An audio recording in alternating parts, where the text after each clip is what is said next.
Field marshal general Asim Munir साहब, और उसके बाद हैं मरियम नवाज साहिबा, और फिर हैं मोहसिन नकवी साहब।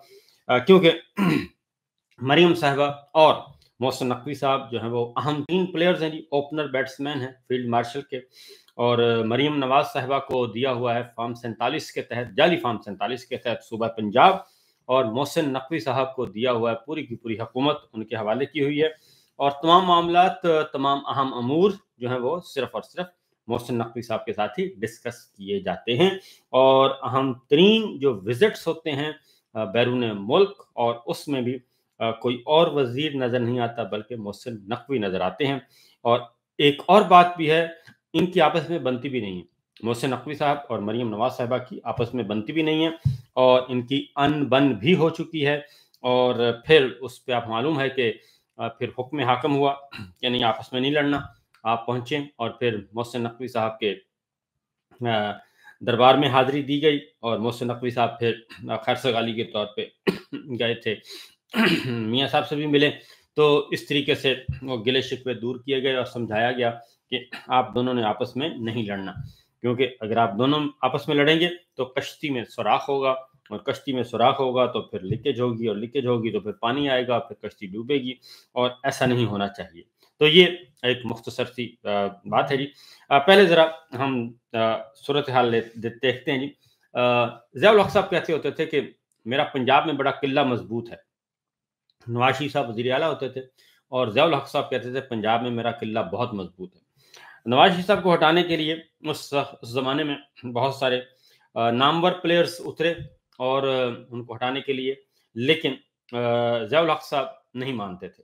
और यहाँ तक कि चौधरी गफूर साहब मरहूम, उनका ताल्लुक बहावल नगर से, वो भी सीनियर थे, हालांकि वो ज़ियाउल हक साहब की बिरादरी से थे, यानी कि अराइन फैमिली से थे।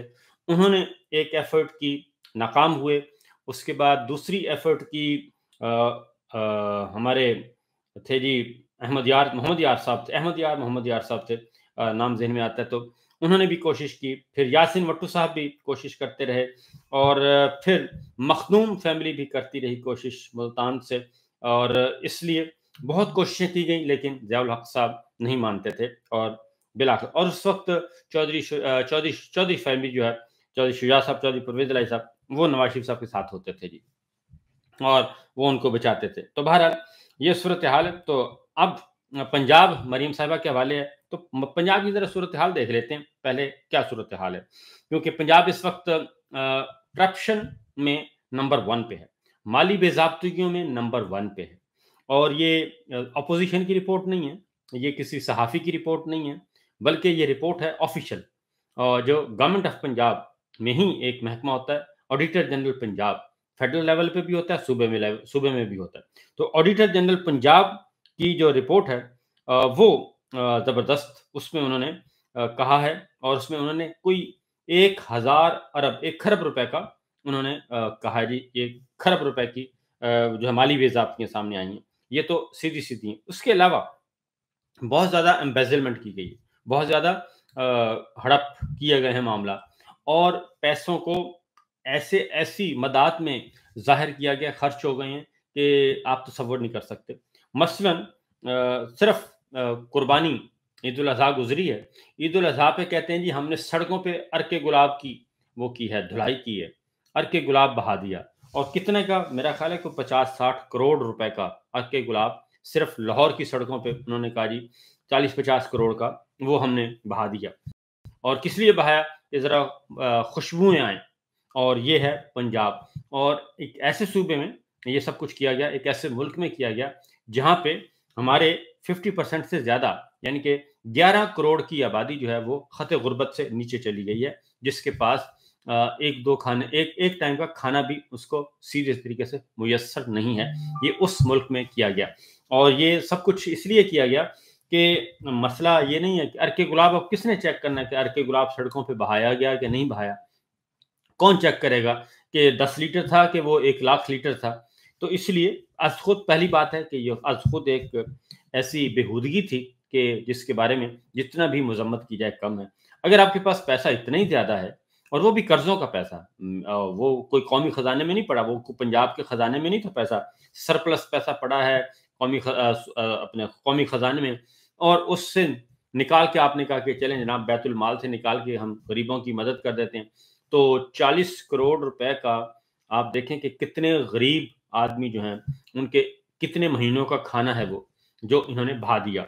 लेकिन चूँकि पसंदीदा हैं और ओपनर बैट्समैन हैं, पंजाब में किला मजबूत रखना है, इसलिए उनसे कोई नहीं पूछेगा। अगली जो खबर है वो तरतीब से मैं आपको सारी बातें बताता हूँ। कोई महकमा ऐसा नहीं है, कोई एक महकमा भी ऐसा नहीं है, जहाँ पे ये गड़बड़ ना हुई हो और जहाँ से पैसे निकाले ना हों। और ऑडिटर जनरल पंजाब ये करता है, ऑडिटर जनरल है वो पाकिस्तान का हो या सूबे का, वो एक काम करता है, वो सारे महकमों का जायज़ा लेता है, उसका ऑडिट करता है, फिर ऑडिट रिपोर्ट सबमिट की जाती है गवर्नमेंट को, फिर वो असेंबलियों में आती है, पब्लिक अकाउंट्स कमेटी उसको फिर वेट करती है, उसका जायजा लेती है, फिर उसके अकॉर्डिंगली फैसले किए जाते हैं। तो ये एक ऑफिशियल डॉक्यूमेंट होता है, पहली बात तो ये समझ लें, ऑफिशियल डॉक्यूमेंट है गवर्नमेंट का। तो इसलिए इसमें कोई ऐसी बात नहीं है कि जनाब किसी ने कर दिया और बस आ गया। अब एक और पहली, पंजाब में किसानों के तरक्याती फंड की तरक्याती फंड थे 20 अरब रुपए से जायद रकम। ये तरक्याती फंड था किसानों का, किसानों पे खर्च होना था और ज़राअत पे खर्च होना था, ताकि हमारी ज़रई पैदावार बढ़ सके, और उसमें से 20 अरब रुपया गैर कानूनी तौर पर निकाला गया है। गैर कानूनी तौर पर 20 अरब रुपया, ठीक है जी, जो गन्ने के काश्तकारों के लिए दिया, ताकि गन्ने की पैदावार कैसे बढ़नी है, उसको बढ़ाया जाए और उसके लिए किया जाए। और ये 20 अरब रुपया जी, सॉरी हाँ 20 अरब रुपया ये मंजूरी के बगैर ये लिया गया और हुक्म हाकिम हुआ, यानी कि पंजाब का हुक्म हाकिम हुआ और उन्होंने कहा पैसे निकाल दें, और निकाल दिए गए। अब फैसलाबाद के डिस्ट्रिक्ट अकाउंट अफसर से 5.5 करोड़, विहाड़ी के डिस्ट्रिक्ट अकाउंट अफसर से तकरीबन 2 करोड़ 86 लाख, और इसी तरीके से 20 अरब रुपए से जायद फंड को फौरी तौर पर मुतल्लिका ज़िलाई तरक्याती फंड में मुंतकिल किया जाए और गैर कानूनी अदायगियों की तहकीकात करके रकम वापस की जाए। ये ऑडिटर जनरल पंजाब का हुक्म है। लेकिन जाहिर है इस पे कौन इस पे अमल करेगा, क्योंकि वो कहते हैं कि हमारा ऊपर किला मजबूत है, ऊपर वाले कहते हैं हमारा पंजाब में किला मजबूत है। तो ये खबर हो गई जी। अगली, क्योंकि यही असल में अवाम को यही तकलीफ है कि आपने महाकरप्ट टोले को लाके मुसल्लत कर दिया और उनको जाली फॉर्म 47 दे दिया, जो कि जीते भी नहीं, और उन पे इतनी नवाजिशात क्यों हो रही हैं, ये है असल सवाल। आखिर क्या मामला है, क्या डील है, क्या मजबूरियां हैं, क्या कमजोरियां हैं, क्यों ये सब कुछ किया जा रहा है? क्योंकि अगर कोई और होता तो अब तक तो कमाल का कमाल हो चुका था, लेकिन ये पहला है जी, रजीम चेंज के बाद हमने देखा है कि कहते हैं करप्शन की तरफ तो आप देखें ही ना। करप्शन की जितनी मर्जी होती जाए आप आंखें बंद कर दें, अंधे बन के ना चलें नहीं। जैसे मैंने आंखें बंद की ना, इसी तरह वो कहते हैं अंधे बन के आप रहें, करप्शन वरप्शन कोई चीज नहीं है जी, बस चलने दें, ये तो दुनिया है ना, चलने दें। तो अब आते हैं एक और खबर की तरफ, और वो खबर आपको हैरान कर देगी, बहुत ही ज़्यादा हैरान करेगी, बल्कि कम नहीं करेगी, काफ़ी करेगी। और हालात वाक़यात जो हैं, वो आप हैरान होंगे। ये है जी महकमा दाखिला पंजाब की, महकमा दाखिला पंजाब की ऑडिट रिपोर्ट है ये, और ये भी गवर्नमेंट ऑफ पंजाब का ऑडिटर जनरल ने तैयार की है। वो कहता है कि ऑडिटर रिपोर्ट कहती है 2024 और 25, साल 2024 और 25 मोहतरमा मरियम साहिबा का साल है। ये इस रिपोर्ट में लिखा है और तमाम अखबारात इसको रिपोर्ट कर चुके हैं। इसमें कोई शक शुबे वाली बात नहीं है, इसकी अभी तक कोई तरदीद नहीं आई, सब खामोश है, सिला हुआ है। और ये महकमा दाखिला पंजाब की रिपोर्ट है 2024-25 की। 12 अजला में, पंजाब के 12 अजला में 25 करोड़ रुपए का 25 करोड़ रुपए का जो असला है वो गायब हो गया। 12 जिलों में 25 करोड़ का असला गायब हो गया। ये महकमा दाखिला पंजाब की ऑडिट रिपोर्ट है, और इसमें किसी किस्म का कोई नहीं है। और फिर इसमें वो भी शामिल है, आपका मुस्तनकवी दौर भी शामिल आता है, क्योंकि उसमें 23 भी शामिल है, 22-23 वाला साल भी शामिल है। वो मुस्तनकवी साहब से वजीर आला اور ان کی تھی کیئر ٹیکر وزیر اعلیٰ تھے اور ان کا دور تھا جی، ان کا زمانہ تھا. تو 23 اور اس کے بعد پھر انہوں نے حوالے کر دیا مریم صاحبہ کے یہ صوبہ، اور یعنی کہ اندر ہی رہا سارا کچھ، آپس میں تقسیم کرتے رہے ہیں. تو اس میں مظفر گڑھ، ضلع مظفر گڑھ جو کہ کچے کا علاقہ، بڑا آپ نے دیکھا نا وہاں پہ کچے کا بہت آپریشن ہوتے رہتے ہیں، وہاں پہ 8 کروڑ 34 لاکھ کا اسلحہ اور بارود غائب ہوا ایک ضلع مظفر گڑھ سے. ٹھیک ہے جی. اس کے بعد آ جائیں لاہور سے 4 کروڑ 71 لاکھ کا سے زیادہ کا اسلحہ، گولیاں غائب ہو گئیں. ٹھیک، کوئی پتہ نہیں ہے کہاں گئیں. لاہور پولیس آفس لاہور سے 4 کروڑ 68 لاکھ روپے کا زائد مالیت کا اسلحہ غائب ہو گیا. ملتان سے 74 لاکھ سے زائد غائب ہوا جی اسلحہ، گولیاں، رائفلیں غائب ہو گئی. آپ یہ اندازہ کریں. اور اس کے بعد ایک آڈٹ ایک اس میں لکھا ہوا ہے 2009 کے دوران سینٹرل جیل لاہور کے مختلف افسروں کو دی گئی رائفلوں کا ریکارڈ ہی موجود نہیں.